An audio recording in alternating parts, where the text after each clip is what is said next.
Hola, hola, hola, ¿cómo les va? Bienvenidos todos y todas a este programa especial que hacemos directamente desde el Encuentro Federal de la Palabra. Y me encontré con Leopoldo Marechal y su maravilloso Dan Buenos Aires, me encontré con Julio Cortázar, con Don Atahualpa Yupanqui. Palabras para jugar, palabras para crear, palabras para encontrarnos con nosotros mismos y en instantes a que no saben con quién voy a hablar.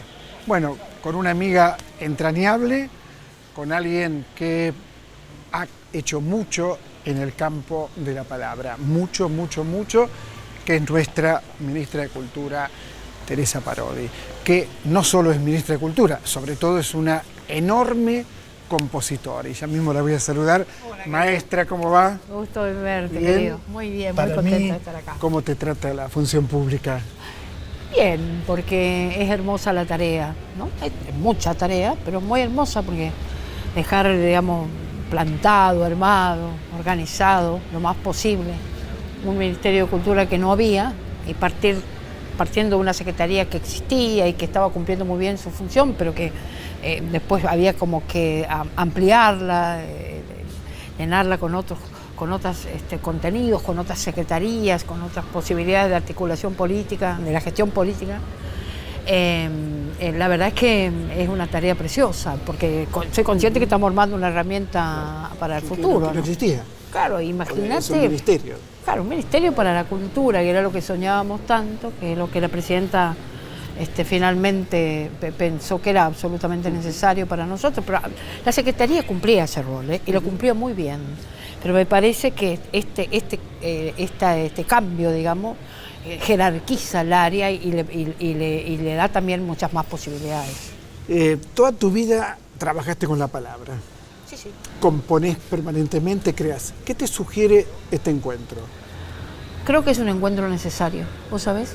Yo la segunda vez que estoy, por supuesto la segunda vez que se hace, el año pasado no vine como ministra, es la primera vez que estoy como ministra, pero el año pasado vine y participé en una cosa muy hermosa, que era el encuentro de la palabra con la música. Uh-huh. Entonces me habían convocado para hacer una especie de charla con Ana Prada, que es una joven compositora uruguaya, querida amiga. Gran cantante y compositora. Y gran amiga con la que habíamos hecho juntas un disco, sí. Casi un disco, un diálogo generacional. Uh-huh. Y fue muy hermoso, porque fue hermoso lo que pasa con la gente. Porque es muy importante lo que provoca este encuentro. Me parece que vino a cumplir con una necesidad que teníamos de pensar, porque la palabra, vos sabés, funda, ¿no? Es determinante, ¿no? Y las palabras, el contenido de las palabras importantes, primordiales, las tiene que cargar el pueblo, la misma gente, para darle el verdadero sentido, ¿no? Entonces nosotros nos reflejamos en la palabra. Vos sabés, Neruda escribió un texto bellísimo, y cuando se refería a cómo nos dejaron los conquistadores el lenguaje, ¿no? Que terminaba diciendo: se llevaron todo, nos dejaron todo. Se llevaron el oro, nos dejaron el oro, nos dejaron las palabras. Bueno, esas palabras que nos dejaron y de las que nosotros pensamos quiénes somos, cómo queremos vivir, en qué espejo nos queremos mirar y cómo decimos eso que somos. Uh-huh. Imagínate el rol que sabemos, el rol que cumple en nuestra vida, la posibilidad de decir, de hablar, de oírnos, de escuchar al otro, de construir con el otro. ¿Y cómo se nutre tu parte creativa con la palabra? ¿Cómo se nutren tus composiciones? ¿Qué significa los enormes recorridos que has hecho por toda la Argentina? ¿Cómo todo esto se incorpora en el momento de crear? Las palabras cantan, Osvaldo, y a mí me llamaban por la música. Yo me enamoré siempre de muy chiquita del lenguaje, de la sonoridad del lenguaje. Y lo encontraba como más que nunca, como esa musicalidad la encontraba más que nunca cuando leía poesía en la escuela, cuando me enseñaban poesía, cuando mi madre me recitaba y me leía por las noches poesía. Mi madre amaba mucho la poesía, era una gran maestra mi madre. Yo vengo de una familia de maestros y profesores. Entonces yo me acuerdo que a mí las palabras me enamoraban por el sonido bello que tenían, y tal vez dichas por la voz de mi madre, tenían además otra cosa, una carga emotiva muy, muy especial, ¿no? Entonces cuando tuve la guitarra, que también fue una necesidad, que quería tocar la guitarra, quería hacer música, fui a buscar a la palabra. No se puede hacer música para mi concepción de la canción, por supuesto, sin la palabra. Primero musicalicé mucha poesía, durante muchos años musicalicé a Madariaga, a Francisco Madariaga, a Leopoldo Marechal, a Borges, y a poetas de mi región, a muchos poetas de mi región, a Castilla, a Olga Orozco, a Edgar Baile, a Enrique Molina. Musicalicé todos grandes poetas, todos grandes poetas. Grandes poetas que además no escribieron pensando para la música. No. Pero en realidad yo creo que todos escribieron con música, porque la poesía, esa es la maravilla que tiene, ¿no? El lenguaje poético lo que tiene es esa musicalidad que no tiene por ahí otra forma del lenguaje, ¿no? Cuando está la poesía está la música y hay infinitas músicas. Vos lees esto y vos podés encontrarle una música distinta a la que le encontró Yupanqui. Yupanqui escribe estos versos preciosos, maravillosos, límpidos, cristalinos, contundentes, y él le pone su propia música, pero tal vez yo, abordando desde otro lugar, esas mismas palabras me sugieren otra música. ¿Por qué? Porque está llena de poesía. ¿Fue importante Yupanqui en tu vida? Y Yupanqui nos marcó a todos, ¿no? La palabra profunda de Yupanqui, la mirada profunda de ese hombre conocedor de los hombres, ¿no? y de la vida interior de la patria honda nuestra, ¿no? Entonces es realmente un espejo donde mirarse. Y su poesía es muy aleccionadora, porque es magistral, tiene ese sentido del gran maestro que habla desde la sabiduría, que le dio el andar, que le dio el ser un gran observador, ¿no? Es decir, que cuando vos creas un texto, tenés toda esa poesía incorporada. Digo, pienso en Borges, Enrique Molina, sí, es que Olga Orozco. Claro, yo mira, siempre digo, Osvaldo, yo no soy poeta, yo soy letrista de canciones. Poeta. ¿Por qué? Bueno, ¿Por qué esa diferencia? Vos sabés que eso discutí con Alfredo Citarrosa una vez, de la que fui muy amiga. Sobre Alfredo. Escribí para Alfredo muchas cosas, canciones para Alfredo, pero también tuve una gran amistad con él y él hasta me hizo el honor de cantar una canción mía. Para mí fue uno de los momentos más importantes de mi trabajo, porque para él fue mi maestro en todos los sentidos en la música, ¿no? Aunque él no lo haya sabido, quiero decir, por oírlo, por escucharlo, por frecuentar su obra. Pero vos sabés que yo creo que defiendo mucho el trabajo del letrista. El letrista puede trabajar con poética, es decir, con la palabra poética, pero el trabajo de la letra es otro, porque la letra tiene que, digamos, te lleva a un lugar de construcción con la música. Tienen que tener un matrimonio perfecto. Es decir, si no se concreta la canción. Ese trabajo es minucioso y como mirando desde otro lugar. La poesía está tan llena de música, le sobra música, que la podés abordar de distintos lugares, ¿me entendés lo que? Sí. Y ahí también la música se vuelve como más flexible y vos la podés acomodar de distintas maneras. En cambio, por ahí la canción tiene como una estructura que te obliga a trabajar en ese esquema, en esa medida. Y trabajar la palabra para mí ha sido el aprendizaje de la lectura de los grandes poetas. Me permitió después buscar un lenguaje premeditado, muy premeditado, que siempre rozaba lo cotidiano.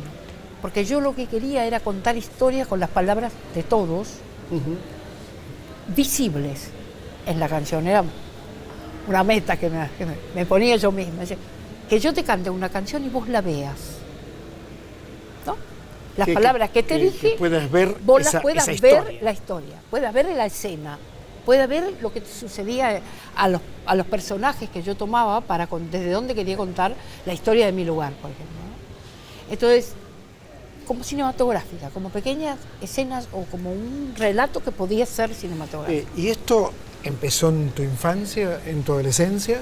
Vos sabés que de muy chiquita, a los 9 años yo ya tocaba la guitarra y escribía canciones muy feas, feísimas. No Mi creo, madre no las creo. guardaba en un viejo grabador y yo decía, Dios mío, mamá, apaga eso. Pero bueno, ya contaba historias. Porque yo lo que me di cuenta es que a mí me gustaba mucho cantar las canciones de los grandes maestros, con ellas estudiaba, me metía en ese mundo, mis maestros me enseñaron eso, a pensar la música desde adentro y a pensar la canción desde el contenido más profundo de las palabras, saber lo que estaba cantando para darle la intención, mirar cómo estos autores y compositores construían ese matrimonio perfecto que es la canción entre la palabra y la música, y al mismo tiempo ellos me decían, detenete para oír. No, mi maestro Benjamín de la Vega, que fue un gran músico y también un gran poeta, decía, no, Teresa, no te apures, detenete para oír, tomate tu tiempo. De ese aprendizaje, después yo, con ese aprendizaje, digamos, yo trabajé mi canción, ¿no? Y desde muy chiquita tuve la necesidad, más allá de lo que hacía, la música que hacía de los otros, necesité de contar historias. Entonces le empecé a decir a él, pero yo también tengo algo para decir. Entonces él me decía, bueno, vamos, decilo. Y me animó mucho mi maestro. Entonces de muy chica tuve este ejercicio casi cotidiano de poder escribir lo que sentía y lo que pensaba. Y así fue desarrollando mi oficio, ¿no?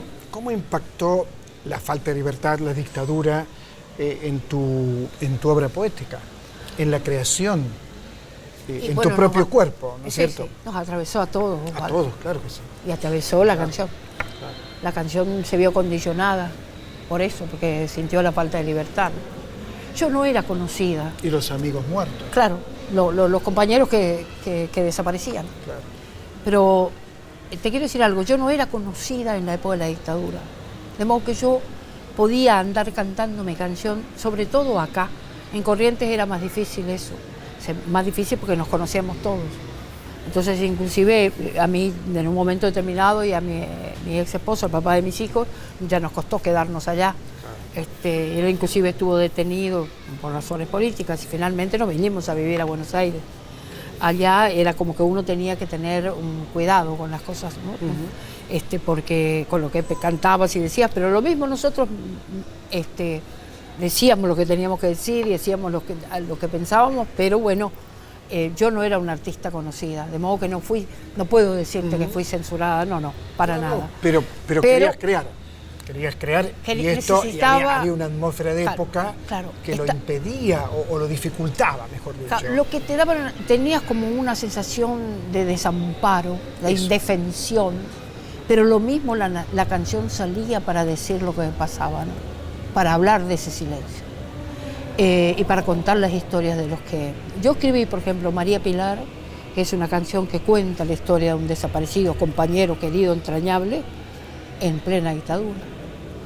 Esa canción fue conocida después, pero yo la escribí ahí, porque ahí me faltó Julián, porque ahí María Pilar sufrió la desaparición de él y la sufrimos todos. Entonces mi canción nace ahí, pero luego esa canción, como no es conocida, sobrevive hasta cuando llega la democracia. Cuando llega la democracia yo la grabo en mi primer disco y esa canción tiene vida propia, se sale de ese disco y cuenta esa historia.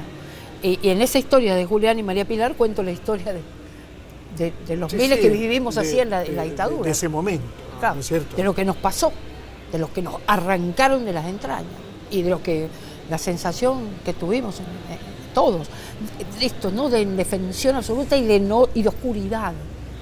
¿Dónde estaba la luz? No sé, yo lo hablaba mucho con mis hijos eran chicos, y hablábamos mucho de las canciones que decían cosas profundas. Entonces yo les hacía escuchar a Yupanqui, les hacía escuchar a Citarrosa, a Violeta Parra, a María Elena Walsh, y hablábamos de esas canciones. Todos grandes.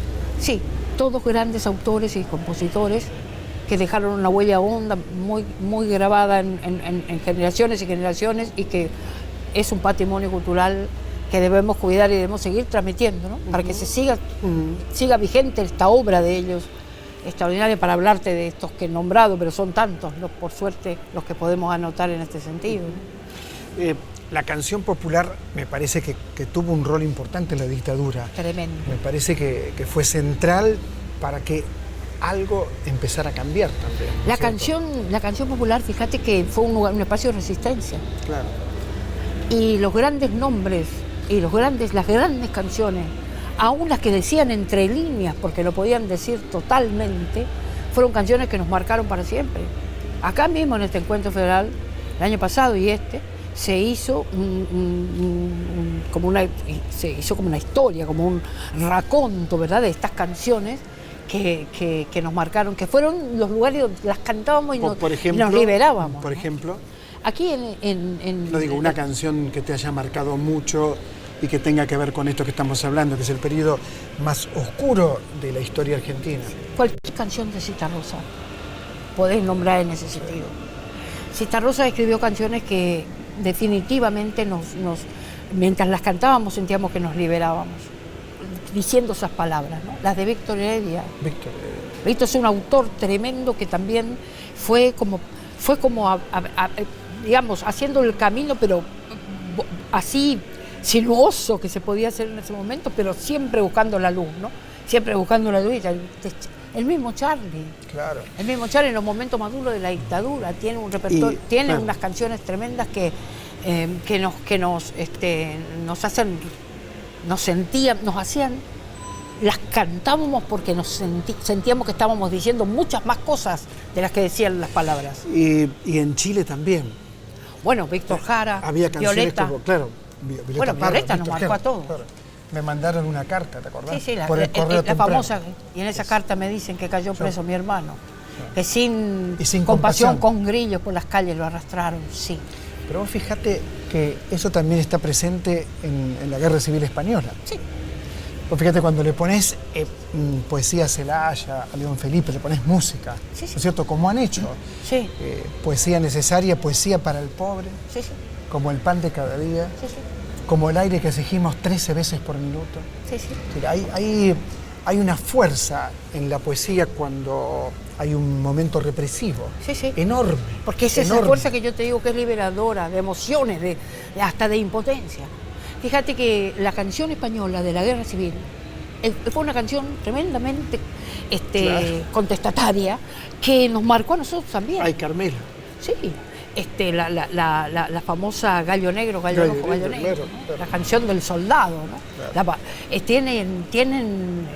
Nos marcaron a nosotros las cantábamos también en esas épocas, como cantábamos a Violeta cuando nos juntábamos y hablábamos de lo que nos estaba pasando, los pequeños grupos que podíamos unos con otros tratar de pensar qué país, qué pasaría con nuestro país, qué nos pasaba como país, cómo podíamos salir de eso. Las canciones eran como nos las pasábamos de uno a otro, de guitarra a guitarra, de voz a voz, y coreábamos y nos abrazábamos a eso, ¿no? ¿Y tu último disco? Bueno, nació huérfano. Vamos al último disco. Nació huérfano porque justo yo lo grabé en febrero. Era un disco que tenía muchas ganas de hacer, cumplía los 30 años el año pasado. 30 años de más 5 días. Claro, en los 5 días lo grabé. Por eso se llama así. En 5 días de convivencia en una casa de campo, con sonidos naturales. Lo grabé en la cocina de esa casa, con 2 músicos maravillosos. ¿En la cocina? Sí. ¿Por qué en la cocina? Viste que la cocina tiene un sentido, es lo más hondo de una casa, ¿no? Siempre suele ser el punto de reunión y es donde se cocinan todas las cosas, porque también es donde mucho se habla, alrededor de lo cual esa idea de que la olla nos congrega. Es como un fogón interno. Exacto, como es lo más hondo de la casa. Claro. Entonces a mí me gustaba pensar que la estaba grabando en la cocina. Yo escribí muchas veces canciones en la cocina, porque mientras criaba a mis 5 hijos, acá en Buenos Aires, que no tenía... 5 hijos. Claro. Y cocinabas. Cocinaba y hacía canciones. Tenía la guitarra, el palo a amasar, la sartén, la olla, qué sé yo, los elementos para cocinar y las canciones. Entonces, quizás también eso asociado ahora, lo estoy pensando cuando te lo digo a vos. Grabé ahí ese disco que, bueno, salió y habrá salido, ya salió cuando yo era ministra. Pero me pareció tan importante el llamado de la presidenta para construir este ministerio, claro que sí, que también me pareció que el disco podía esperarme. De hecho, lo canté una sola vez, porque un poco la compañía para la que había grabado me dijo, bueno, Teresa, por lo menos déjalo nacer. Después si quería abandonarlo, pero Estás muy, muy bonita. Bueno, muchas Muy gracias. bonita. Gracias, ¿eh? A vos, querido, Muchas, y gracias por muchas invitarme. gracias, muchas gracias. Yo seguiría hablando. Bueno, pero se Mariela nos termina Tedeschi... tiempo. No me deja Mariela Tedeschi, que es amiga tuya. Muy Que amiga. es amiga tuya. La conozco. Gracias, Bueno, gracias a vos, querido. Teresa Parodi, un orgullo como creadora, ahora como ministra. Este es un programa especial y enseguida regresamos.